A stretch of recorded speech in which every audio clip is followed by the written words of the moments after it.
Jonathan Shawcross, Stretty News TV. I'm joined today by Manchester United alumnus 2002 to I think officially it was 2008 when you finally signed for Stoke. But Ryan Shawcross, first of all, Ryan, how are we doing today? Yeah, very good. Nice to meet you. Nice to be talking to you about United. Yeah, at the time of making the deal permanent from United to Stoke, it was reported that Sir Alex had sort of implemented some sort of buyback clause or some sort of first refusal clause. Is that still in effect? I don't think so. I think it's only the first contract, but it's nothing special. I think every single player he sells, he puts it in, just in case like Pico, Rossi go on to have brilliant careers and Man United might want them back. But it was nothing special for me. It was just the case of something Sir Alex cleverly put in just in case one of the lads turned out to be the next Messi or Ronaldo. Yeah. And have you had a lot of players that I've spoke to say that their relationship with Sir Alex has always been positive as well since leaving the club. So, for example, if you were playing a game against United, he'd always approach you and have a word with you as well when you return to Old Trafford, for example. Did you have any dialogue with Sir Alex upon returning? Over the years, he's texted me a couple of times. Sometimes I've been called up to England a couple of times just to congratulate me. And he's always spoke well of me in his programme notes, which is nice. And I've spoke to him a couple of times after the game, which again is nice. It's just a man. He's a great man and a great manager, and these are the reasons why. Yeah. With the current perceived centre-back issues at United, and I know that there has been, again, it's whether it's just alleged paper talk or what have you, there have been several times over the past few years, even under as recent as the LVG era, when you've been linked with a move back to the club. Has any of that ever been based on anything actually tangible and real? I don't think so. I've never had a chat with the chief sec or the owner here to mention that there's been a bid made. So I've always said unless they call me and say there's been a bid made, then there's no discussion to be had. So I've never had that chat with them over Man United. So it's never really materialised. There's probably more paper talk than anything. Yeah, and is it something that ever, obviously very happy at Stoke, is it something that ever would appeal maybe in the future? Like I said, I've always said if someone makes a bid for me, it's accepted, then I'll think about it. Until that bid's accepted, there's nothing to think about. Yeah. I've signed a long-term deal with the club. They've got my contract. I really enjoy it here.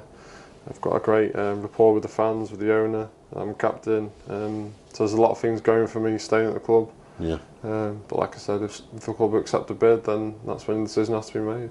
Yeah. And can I get your opinions on, like I say, that certainly amongst fans at the moment, and the media have discussed it, that there is a perceived issue at centre-back now at United, in the sense of a lot of fans and media believed that maybe an established centre-back should be signed over the summer. What are your opinions on the current United centre-backs? If we start with, say, for example, the partnership of Smalling and Daley Blind that started this season. I think Chris Smalling over the last 6 months has come on leaps and bounds, and he looks like a top centre-half. I think he'll go on to play for England for 10 more years. I like the way he's looking. He looks like a really top centre-half, and I think Blind next to him complements him with his technical ability. Leaves Chris Smalling to do all the muscling in and the tackling, heading, and then Wim does the playing out from the back. But it always staggers me that people say this, and then if you look at the stats, United have probably got the best defence in the last year or so. So there's no problem there. So you don't concur with the fans and media necessarily. You don't think there's necessarily an issue there to be addressed. Not really. The facts are there to say they've got the best defence over the last, I think it's 8-9 months. So facts don't lie. They've got the best defence, so we should be lauding them, saying how good they're playing, not saying how bad they are. They're obviously doing something right to keep them out of clean sheets. Yeah. I was going to say, you're currently playing under a fellow ex-United player, we can call him Mark Hughes, who also played under Sir Alex. Is there any sort of traits that you believe Mark has inherited from Sir Alex in terms of his managerial style? I think if you play under Sir Alex, you're gonna he's one of the best managers ever. So you'd be stupid not to try and take some of that on. And definitely this manager has. This club's got the mentality of a big club now. We strive to do better every week. We strive to win. The manager's got that fiery temper that if you're not performing, he'll tell you, which is something good. And he's another top class coach. And I think playing under Sir Alex has helped him and made him the manager he is now. He's gone on to have a brilliant managerial career, and that's hopefully continue at Stoke. Yeah, and last question, in terms of, like you say, you United fan as a youngster, you represented the club. Do you still have a soft spot for United? It's a question I ask a lot of ex-United players when they leave the club. Is there still a soft spot there? Do you still look out for their result with a keen interest, aside from obviously your affiliation and loyalty to Stoke?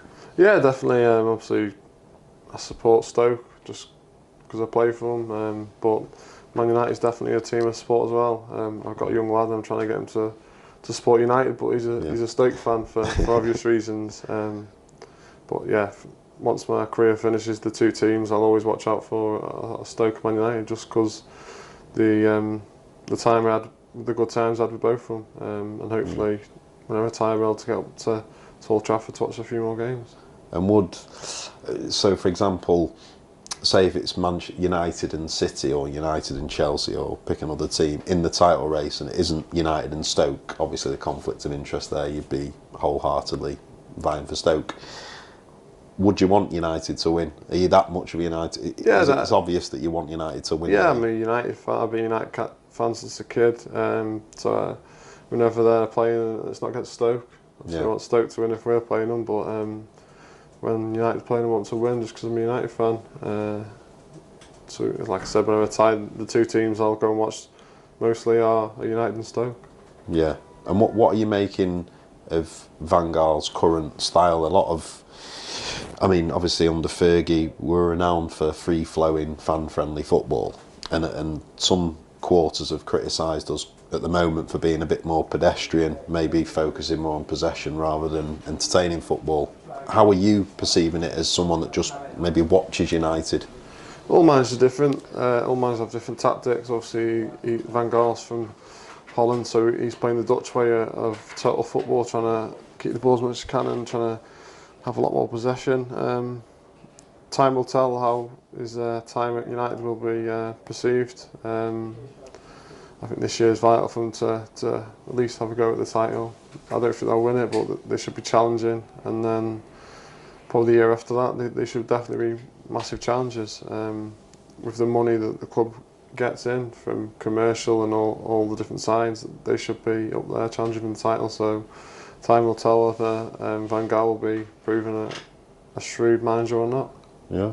And what's your hunch on whether he will? Do you think his philosophy ultimately will prove successful at Old Trafford? I'm not sure. Jose Mourinho is probably one of the best managers alongside Alex Ferguson, so I think he'll always have a say in it, and I think Chelsea will come strong again. But obviously Man City with the money, it's difficult to match them. It's between them three, but who knows what will happen. But I think he needs to win a title to say his time there was a success. Yeah, and do you find his demeanour in his sort of press conferences and his sort of antics, do you find him amusing to watch as a character as well? Yeah, definitely. When you're watching these press conferences, it can become very tedious and boring. So when there's a character like that, it adds a bit of spice and adds a bit of humour. So I'm more for managers like adding a bit of character to the press conferences, because like I said, they can be very boring, and he seems to be a right character. Yeah. Well, Ryan, really appreciate the time today. And yeah, thanks for talking to us. Pleasure. Cheers, Bob. Mate. Thank you very much.